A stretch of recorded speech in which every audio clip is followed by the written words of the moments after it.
by seeing people that literally have gone through hell and made it to the other side, you get an opportunity now to say, how do I apply this to my own life? Most of us think we have a problem in our life unless we have something that's a bigger problem to contrast it with. And when you see this story and you walk through their exact life experience of the course of these 2 years, the year that we work with them is 30 days, but you see the course of what's happened to them by finding out what's happened a year later, you begin to understand that it doesn't matter what happens in your life, you are more than any moment. There's no challenge you can't face and overcome. The events of our lives don't control our lives, our decisions do. And so I figured if we could take a couple that has faced this big a challenge and be able to break through, then you could look whatever's in your life and make it happen. It's kind of like, if I wanted to show you that if you could face your biggest fear, your smaller fears kind of drop aside. It's like, what's your biggest fear? Today, one of the biggest fears so many people in North America and around the world, and the Western world, are facing is losing their job. It's a horrific possibility. It has impact on your family, your psychology, your emotion, so many things, your choices. But the truth of the matter is, what's a problem? Losing your job is a massive problem until you find yourself in a position where you lose all your savings. What it took you maybe 10 years of working to get.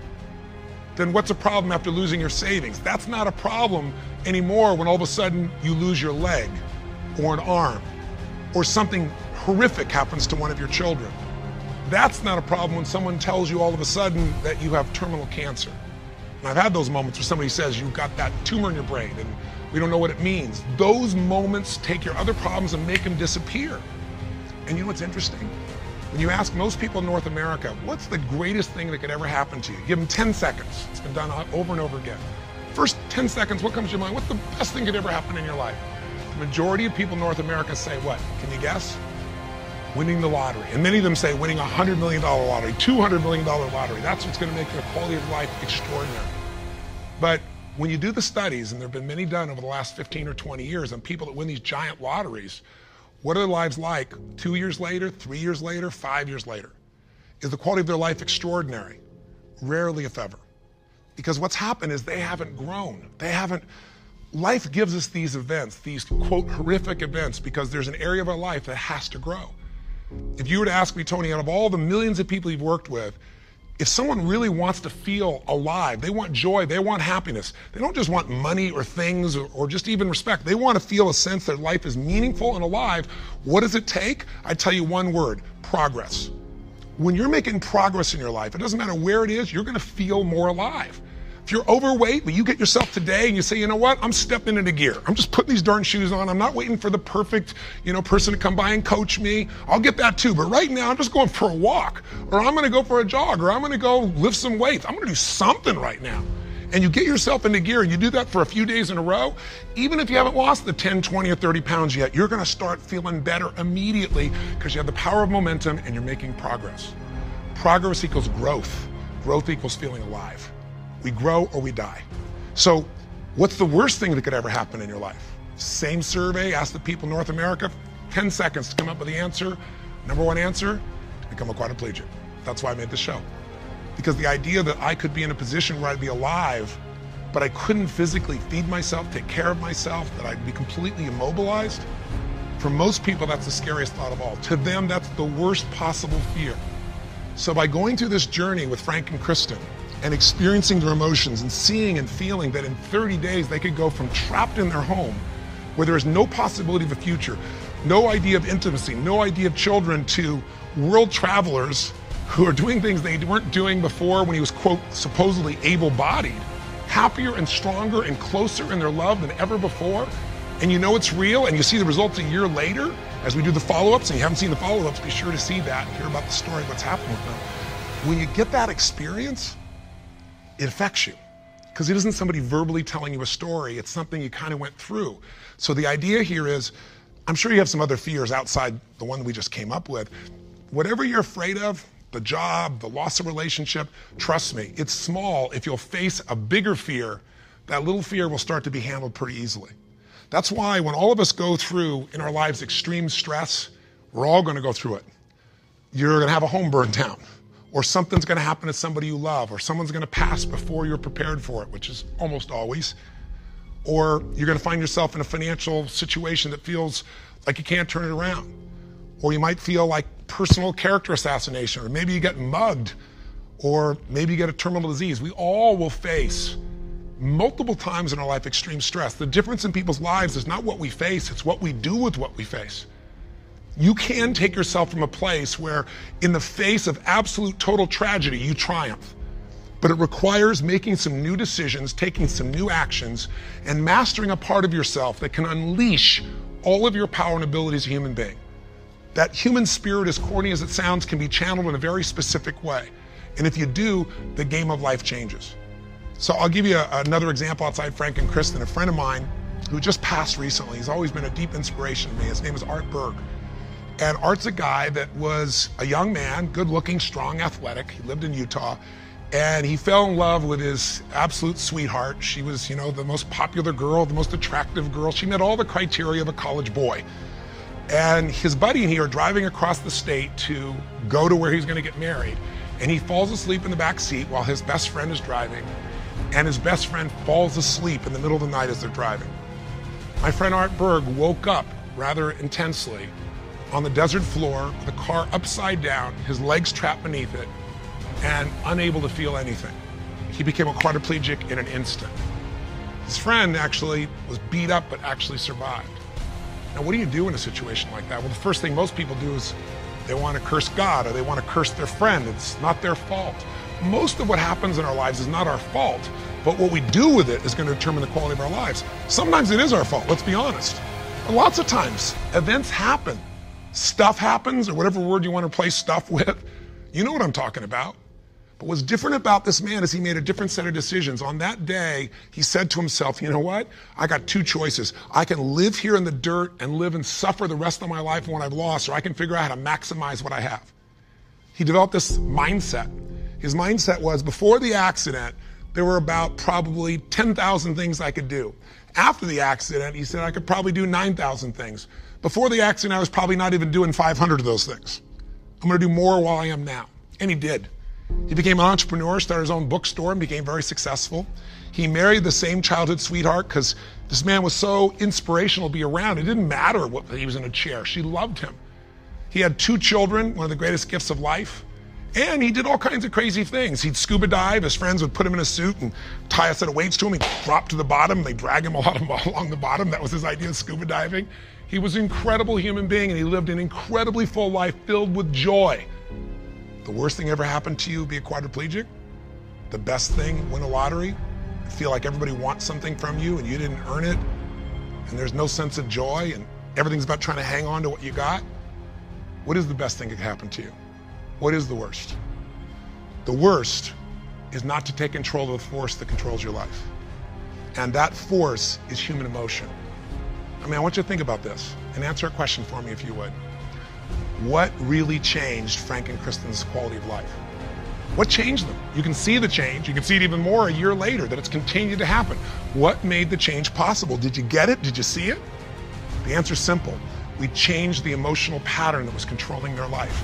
And you and I have emotional patterns that are controlling us right now. Whether we're aware of it consciously or not doesn't matter. It's the force that is shaping you. It's shaping your relationship. It's shaping your finances. It's shaping your career.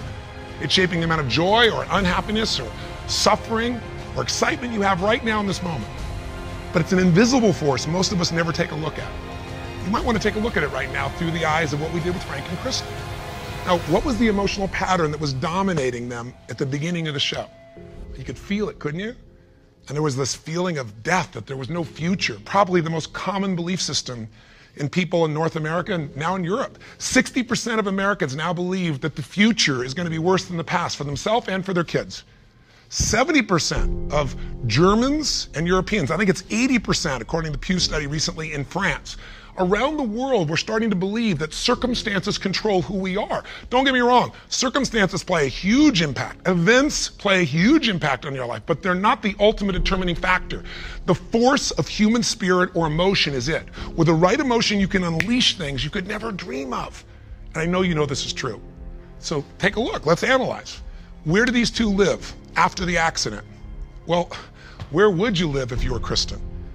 I mean, you've lost your future, supposedly. There's no intimacy. There's no chance of children. You've become the full-time nurse to your husband who you love, but now you're changing his catheter every few hours. You're afraid to leave the house because you're afraid, what if he falls over? He may stop breathing.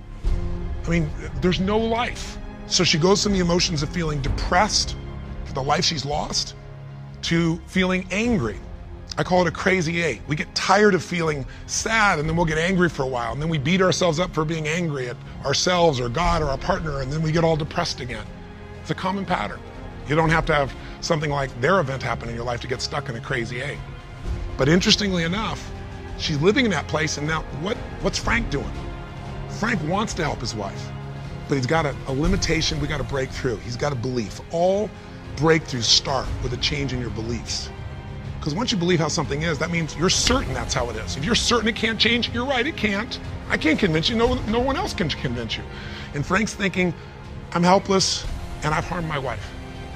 And he's living with the emotions of guilt and sadness and depression. When he's tired of that, he gets completely overwhelmed because he says, if I just would have not jumped in, or if I would have jumped in a different spot, or a million other things, if they were different, then I wouldn't have destroyed my wife's life. Instead of saying, my wife needs me right now, and I don't give a damn if I'm trapped physically in this chair, my soul, my spirit's gonna reach her. That's my assignment, to get him to remember that power. To not only get him to remember it, but to get him to use it and shift his wife. And that's what we did through this process. How? Well, the process really was giving him a series of experiences that would change his entire belief about who he is. I could try to tell him, oh, here's what you can do. And yeah, I'm 6'7" and I obviously have use of all my appendages. Easy for me, right? But if I get him to have some experiences, like I bring him to Fiji and I show him he can get out of the house, more than get a house, become a world traveler, and go through all the challenges that are part of that if you watch our little section of the story behind the story, you'll hear some things that weren't in the show about that, by the way. But I get him to travel to Fiji, and the first thing I got to do with him is I got to get him to experience, not know intellectually, but experience he can make a difference for his wife. He is not helpless. She needs him, and he can transform her. He can take her from crying, sad, out of control, angry, to laughing and giggling and feeling love that fast. It's a beautiful moment in the show if you watch. And all it is something called presence. Something if you're not clear about, do some homework, follow up with us or someone else, figure out how to create that, because that's what changes relationships. Presence. It works. And Frank starts to understand, not verbally, but by his own experience, hey, I don't have to live in that sadness or that feeling of being unworthy or that feeling of being overwhelmed. I can matter. I can matter to her. I don't have to be the person she just takes care of. It was a huge shift in the experience.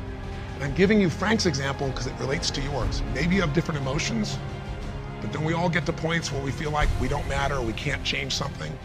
We're stuck, and it's our belief.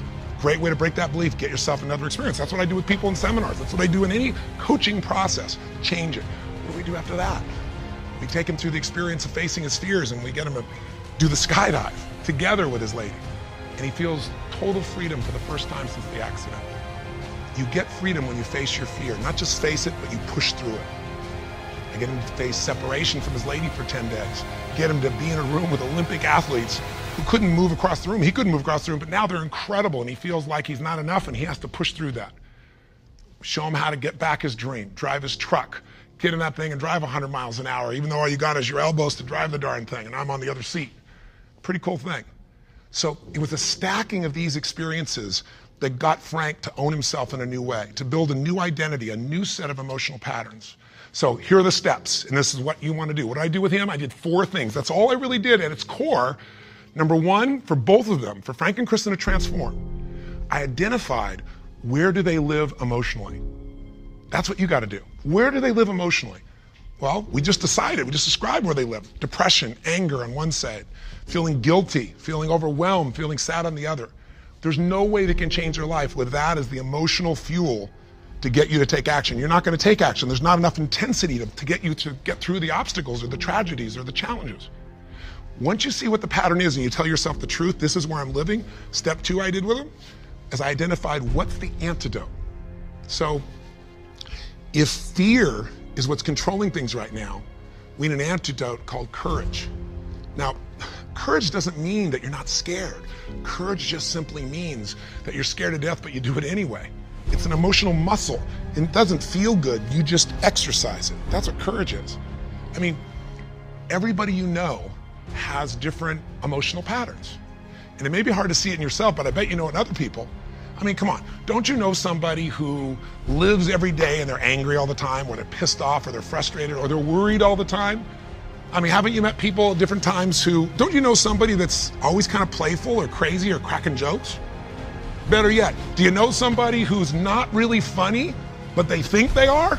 You know, and they tell a stupid joke and everything else. It's not even funny, but they crack themselves up so much that you find yourself cracking up, right? I mean, people have patterns. The question is, what's yours?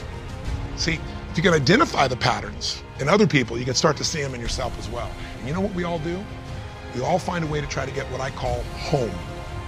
Home is, I noticed after 9/11, I'm with 2,000 plus people from, I think it was 45 countries. I was in Hawaii.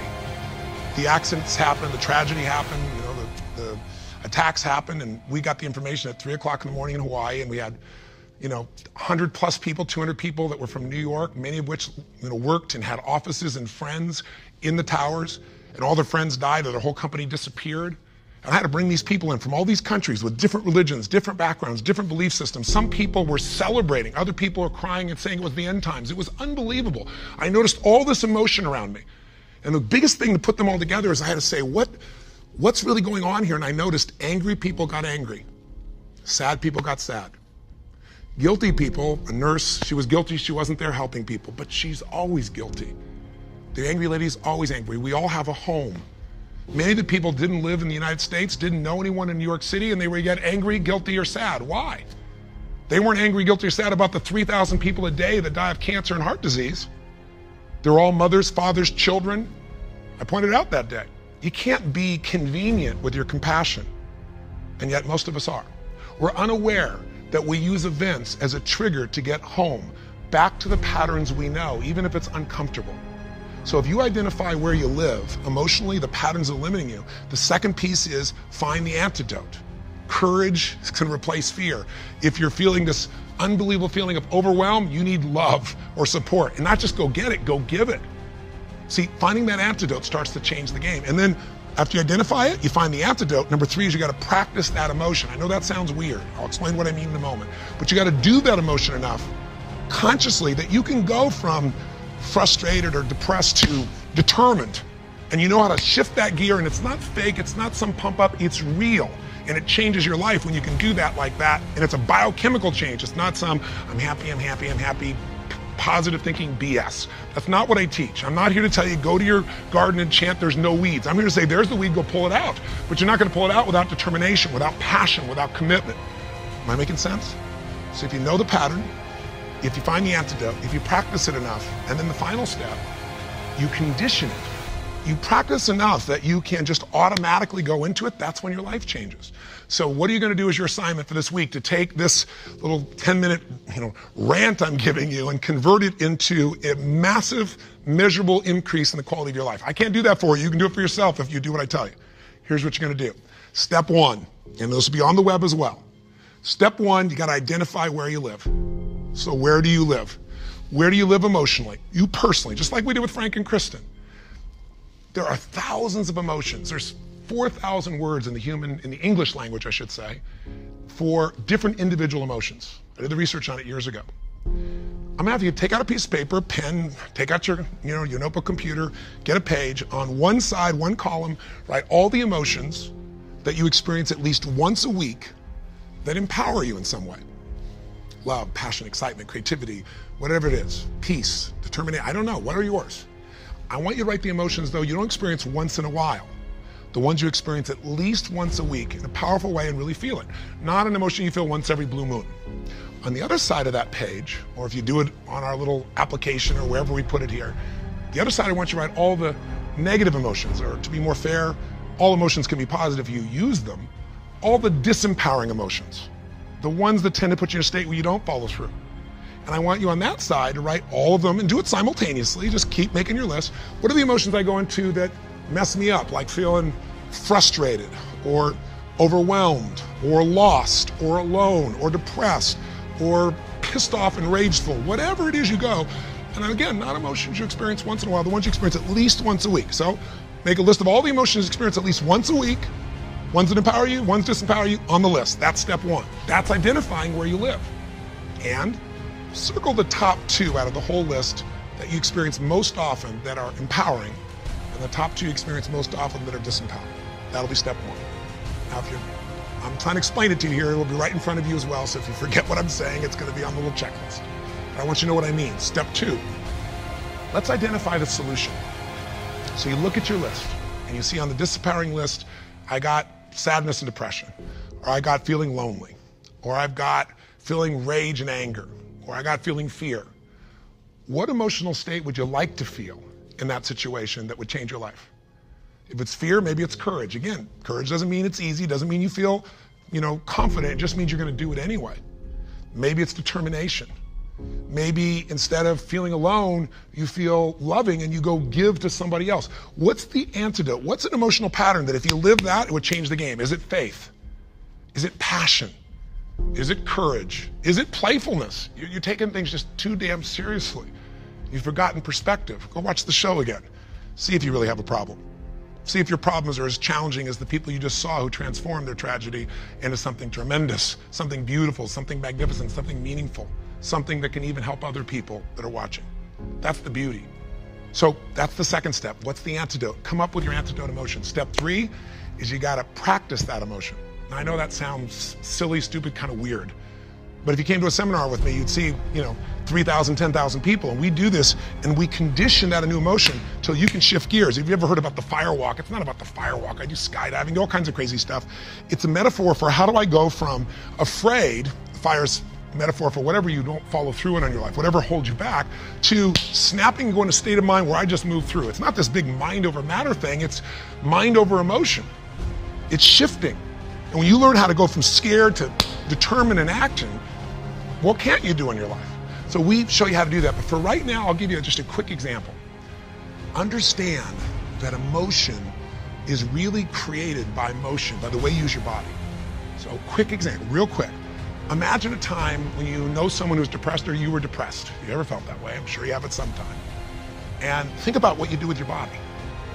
When somebody's depressed, do they get all excited, talk faster, just no. Everything kind of slows down, doesn't it? What happens to your shoulders? They drop. Where's your head when you're depressed? Drops. Where's your breathing? Full or shallow? It becomes shallow. You talk loud and fast or slow and quiet?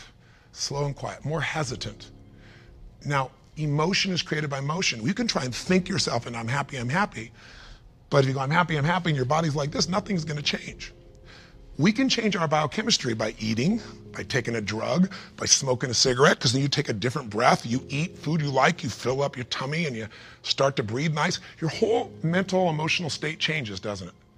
So what I'm saying is you don't need the cigarette, you don't actually need the food.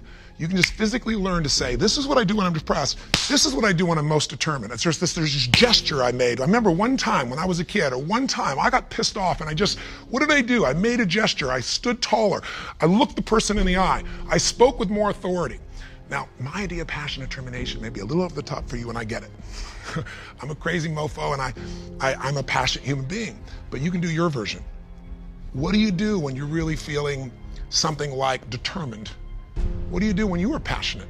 With your face, with your voice, with your body. Just practice and make a contrast. Here's what I do when I'm sad. Here's what I do when I feel loved. Here's what I do when I'm worried. Here's what I do when I'm determined. That's what I mean by practice. And I'd love to have you in an event, but I'm trying to give this to you so you can do it right now, and you can. And maybe this would be helpful to do with friends so they can give you feedback and say, here's what you do. I see you do this when you're really strong. I see you do that when you're kind of weak. That's the third step. Practice. Now, what's the assignment? Figure out your emotions. Where do you live? Positive, negative. What are the big primary antidotes? What emotions do you need?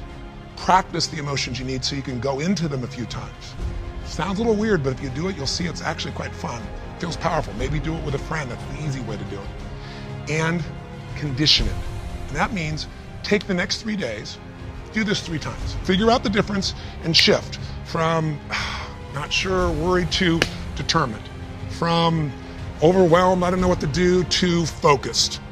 And you just deliberately, physically make the change from one to the other. 3 times for 3 days. If you're bold, do it for 7. But if you do this 3 or 4 times a day for 3 to 7 days, you'll start to get a pattern in your body. And the pattern in your body, a new pattern means a new life. Our life's a reflection of our emotional patterns. If you live in sadness and depression, you could have $1 billion and your life is called sad and depressed. If you're living feeling grateful, feeling alive, feeling passionate, your life is filled with gratitude and passion. It doesn't matter what's happening anywhere else. And you can face any challenge from those emotions and you can overcome. Does this make sense? This is how you can take what you watched in that show and convert it into some actions that'll change you. Very simple approach. Or come see me or get some coaching. I've got all kinds of resources, but this is something you can do right now. You don't need anybody else to make happen. You just need a little ability to take action. Make sense? And if you haven't seen the show, for God's sakes, go on Hulu and watch the show, or all this will just sound like a bunch of words. If you've had the experience, you know what I'm talking about, and you've witnessed it, it'll be real in you right now, and you'll get a sense of what you can do to move forward. And if you can't find it on Hulu, once again, send us a little email, and we'll make sure we find a way for you to be able to observe or experience the show directly. And last thing I'll say to you is, the best way to keep something in your body is share it with somebody else. The whole philosophy of my life has been, if your life's gonna be meaningful, you can't just be about me, you gotta be about we. So if you can, if you feel like it, if your spirit's touched by this, help us pay it forward. Share this with your friends. You can share the clip of our show. You can share this little section. We got all kinds of ways. Just take the clip and send it. And we even have a way you can push a button once again and send it virally to everybody. Everybody who's on your email list, we'd love it if that works for you. If you don't, we're totally respectful of that. But in the end, I can promise you one thing. If you will do this, if you'll discover your current emotional pattern and you'll change it through a little bit of practice over and over again, you will change the quality of your life no matter what you're facing. I think you might find really interesting to know the real story between Frank and Kristen. Did we fake you out on television? No. Just in 44 minutes, there's only so much you can share between those little commercials. It's not even a full hour when you take the commercials out. So I thought maybe I'd share with you what I think this story is really about. Maybe a quick idea of some of the strategies I use to help them create their breakthrough, because understanding those strategies could help you make some breakthroughs in your own life, or maybe help somebody that you really care about. And maybe thirdly, tell you some stories that weren't in that you might find interesting. And most importantly, maybe tell you where Frank and Kristen are right now, if you're interested to know a year later what their life is really like. So what's this story really about? Well, on the surface, you'd say it's a story that's a tragedy, right? I mean, it's obvious. Somebody goes down and they go for this great wedding and man becomes a quadriplegic right as he says, I do, virtually. It's about people losing their dreams. It's about having to, live with limitation. That's the surface story. And if we kept that surface story, then these people would live in the emotional state they were in at that time, which is a life they have to settle for, a life that's less than they had expected, which whenever our life is less than we expect, it doesn't matter what our life is like, we're going to be unhappy, we're going to suffer. So I believe this story is about the power of rewriting your story to change the quality of your life. And I don't mean that in some flippant way. I don't mean making something up. But whenever an event happens, there's the event and then there's their story about the event. You had a relationship and it ended. That's the event. Then there's the story of the relationship. There's the story of, oh my God, I was abused, or they didn't care, or they spent all my money, or they were just into whatever, or they were so selfish. And what happens to us in life is we forget what the real truth is, that you two just didn't match up. Or maybe even deeper truth. Maybe you didn't really understand your partner's needs. Or maybe your natures were totally different. If you thought that the end of the relationship was because you were different people with different natures, that story would make you feel very differently than they abused me, they screwed me over, they didn't care about me, they never did. Why do we make up such stories? Because our stories allow us to feel a certain way, and most of us try to get back to the emotions that we know, or at least we try to lower expectations so we won't be disappointed. Can you relate in any way in your own life? Have you ever been so disappointed the next time you don't want to get your hopes up? So you start trying to tear things down before you could ever get passionate about it or even excited about it, just because you don't want that drop. But if you protect yourself from the highs and try to never have that big drop, then you have to live in the lows. And that's where most people live in their life. They are constantly adjusting their blueprint of life to something smaller that's achievable so they won't be disappointed. And that's a life where you can be comfortable, but it's not a life where you can feel alive and passionate, in my mind, in my opinion. And so when I saw these people, I thought this is a perfect opportunity to show that these people, if they change their story, it can change the quality of their life. Because how do you know the quality of your life? By the stuff you got? Well, gosh, with the economy the way it is now, if that's your definition, you must be in a lot of stress, because I don't care if you're a billionaire or a barber, you got some stress right now because the world's changed and there are things that are outside our control that are happening, and there are things within our control. What I mean by that is, if life has to be a certain way for you to be happy, and life doesn't match it, then you're going to be pretty unhappy right now. And if you look at Frank and Kristen, it's the ultimate example of that. But I would say to you that if you got everything you wanted, and have you ever done that? Ever gotten a dream or goal you wanted and then still said, is this all there is? I've done it many times. I've been stupid. I think we've all been that way. So what are you gonna do? Go for the next thing or just lower your expectations? Neither one of it does. You gotta find something more meaningful. So my idea with this couple was to say, there are people that have everything and are miserable because the quality of your life is where you live emotionally.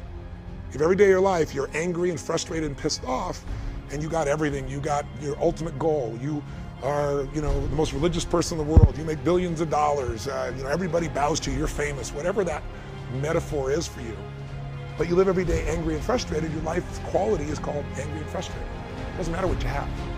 On the other hand, if your life doesn't match the way you thought it might be, but every day you live in this state of gratitude for what you do have, or this sense of passion and excitement to see what's next, then your life is passion and excitement or gratitude. Pretty simple, right? What keeps us from having that? Your story. And we've all got a series of different stories. Some people's story is, I was abused. Some people's story is, I'm so successful because I'm so intelligent and I work so hard. Your story may be true, but it's still a story. And we all got them. So the secret is, since we're all storytellers, find a story that empowers you instead of a story that disempowers you. That's the game of life. So I looked at this couple and said, what's their story? Why are they miserable? Obviously, there's lots of factual reasons that they should be, but there are plenty of other people that are going through hell by other people's standards, and they're really happy. And so I said, I've had the privilege of living in Fiji for a period of time. I've been going there since I was 24. And I meet people there who most people would call poor, and yet they don't think they're poor. They have the most joyous culture. They're so happy. You drive down the street and people yell, bula, bula, bula, which means welcome, be happy, we love you. And you drive by 5 minutes later and it's bula, bula, bula. I mean, it's like your dog. You leave for 5 minutes to get the newspaper, you come back, it's like you've been gone for 6 months. They're so excited, right? It's just a natural thing. They aren't focused on what they don't have. That's not their story. Their story is we have the sunshine and we have the rain and we have the islands and we have the food and we have our family. That's the story they learn. The story is we're the happiest people in the world. And they believe the story. And so they are. You see, suffering in life doesn't come from the life events. Suffering comes from the meaning we attach to the events. Suffering doesn't come from the facts. The fact is, Frank and Kristen have gone through some severe changes in their life. The fact is, Frank, when we started, had something around his neck, couldn't move anything. And now he's still a quadriplegic. He has some mobility, but he's not out of that chair. He may or may not get out of it. That's a fact. But the suffering isn't from the fact. The suffering comes from the meaning that says it shouldn't have happened. Or because it happened, my life is over. Because it happened, we can't have children. Because it happened, we can't have intimacy. Because it happened, life just can't be joyous again. That was the story. And my goal was to rewrite the story, not in my head, but in their bodies, their minds and bodies. And so what was the strategy? Well, the strategy was step one, get them out of the environment where the story lives. It's hard sometimes to change your story when everything around you reminds you of the story and everybody around you believes your story. Because if they don't challenge you, you're going to keep the story and you're going to keep living and feeling the same thing. See, we feel whatever meaning we give things. If this is the worst thing that ever happened in your life, then it's the worst thing that ever happened in your life. If this is a secret gift, even if you don't know what it is, but everything in life is guided, and even though this is horrible and you hate it, somehow this is going to serve, and that's the story of your life, you're going to find a meaning that says this is good, and you're going to find a way to feel good about something other people can't handle. Everyone has stress. Do you use stress, or does it use you? The story is the secret to changing that stress to where you take advantage of it instead of it taking advantage of you, where you use it for drive or you use it for gratitude or something else. So all I did was I get them out of the environment and said, let's take them to Fiji. Let's have them around these other people.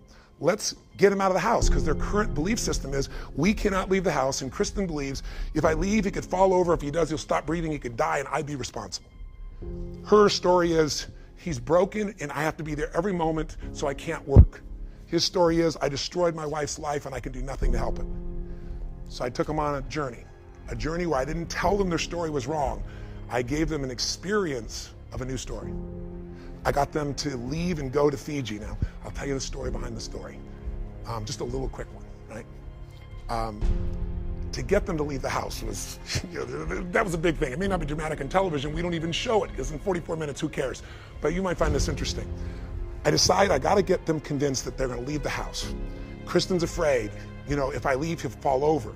He's now gonna travel and get on airline and fly 11 hours to another part of the world and then get another small plane and then go to an island. I mean, he doesn't leave the house, it's impossible. Breakthroughs happen when you start to realize what was impossible is possible. Breakthroughs happen when you change a belief. I gotta get her to understand this. We get her incentivized enough that she's gonna go for it, that she starts to see the value of this, him too, and they step up with a lot of courage. I'm telling the airlines, everybody there, you gotta take care of these people. They're special, they're important, here's the situation. Everybody's prepared. NBC more than does their part.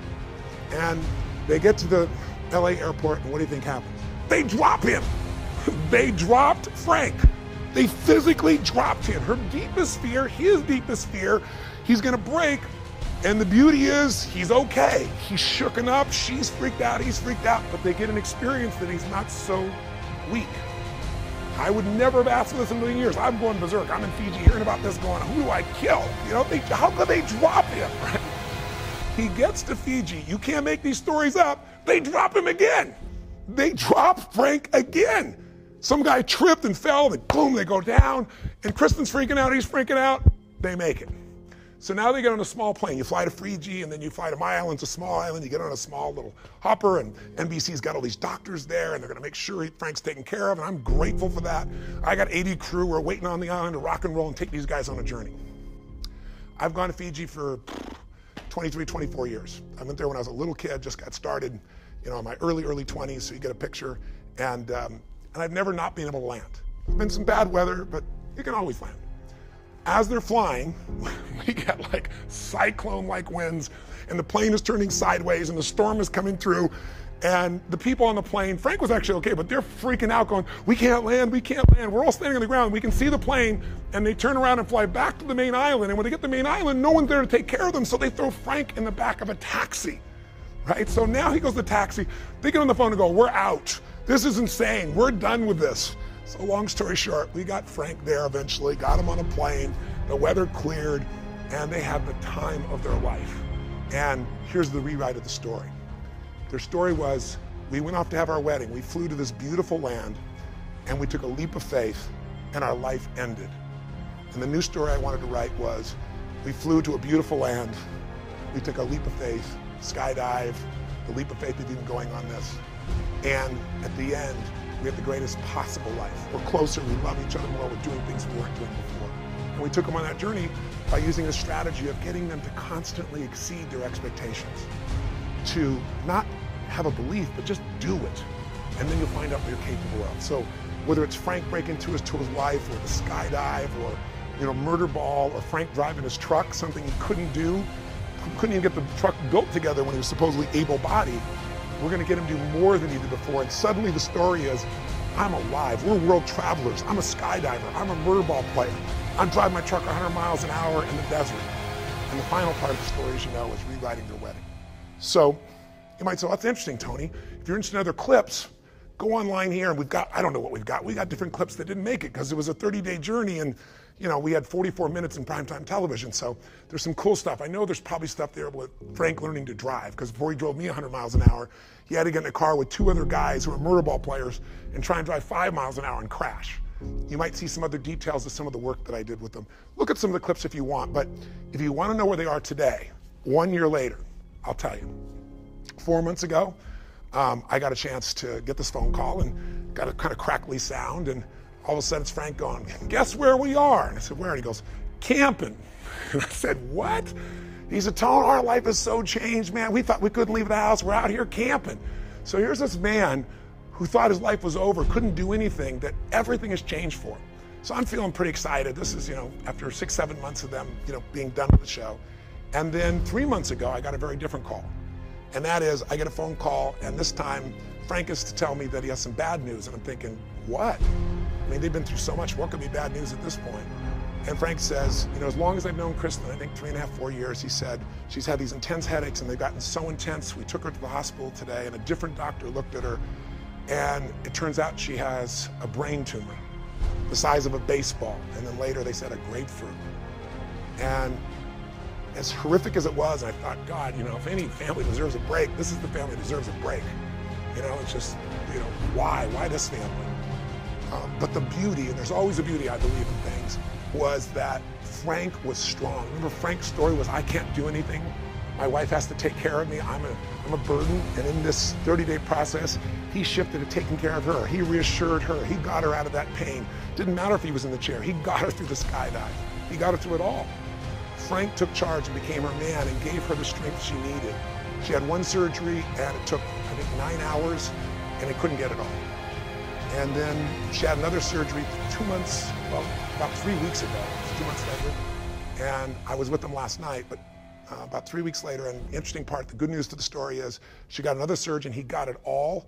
She's free and clear of cancer, she's great. And the beauty is I went and saw them last night, just before I was gonna come film this. So I had to be associating because I was gonna be in Los Angeles. They live in Redondo Beach.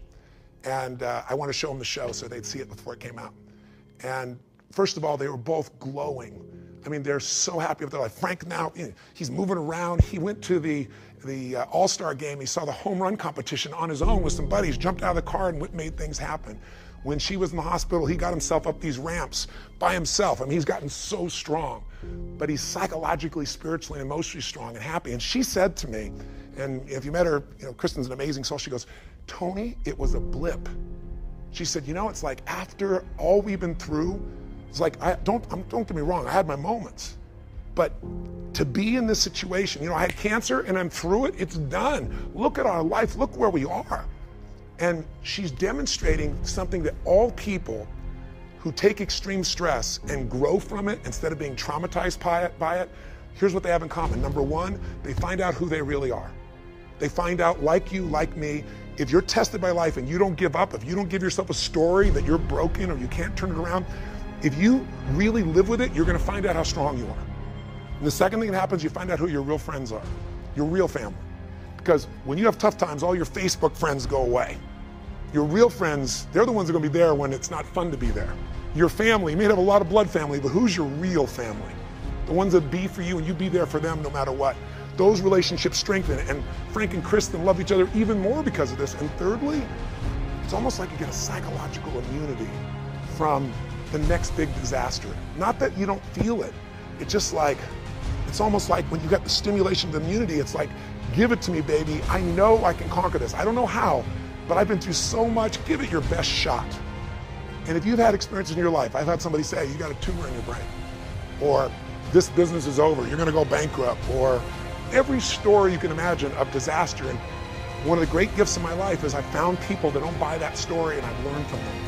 And I haven't bought the story myself, and you can't either. It's not that the story is wrong, it's just pick a story that's gonna strengthen you and not one that's gonna weaken you. Pick a story that'll make you grateful instead of angry. If you pick your own story instead of life giving it to you or let the environment give it to you, you're gonna have a very, very different life. So that's some of the story behind the story. That's some of what happened that you didn't see on camera. There's so much more, and I could talk forever, as you probably have figured out by now, and you're on the internet probably going, how long is this guy talking? I have no clue. But thanks for watching. And if the spirit of this show touches you, please pass it on. My whole life is you grow and you give. So, and the more you share something, the more you feel it. So if you want, get someone to see this show. If it's not on, check it out on Hulu or someplace else, or pass it on to people. We'd love it if you pass it on. We didn't just do this to do a show. We did it because these times demand people to see new examples of what's possible. When times are tough, and it's a winter time right now, it's tough. People need role models of people that have made it through it so they know they can do it as well. And Frank and Kristen are that example, or one of those examples. And as corny as it sounds in the end, I think it's the example of love conquering all. They loved each other so much. They did more for each other than they would do for themselves. That's part of the beauty of being a human being. So thanks for listening. I hope you watch our stories next week. There's some clips on here. And if you want to take this story and apply it to your own life and change your life, I got a little breakthrough section that's, one of them is frankly 30 minutes and some are probably 10 minutes. So hang in there, but it'll show you how to use this for your own life to change or help other people too. That's another clip on the site. I think that's it for now. Live strong and live with passion. God bless.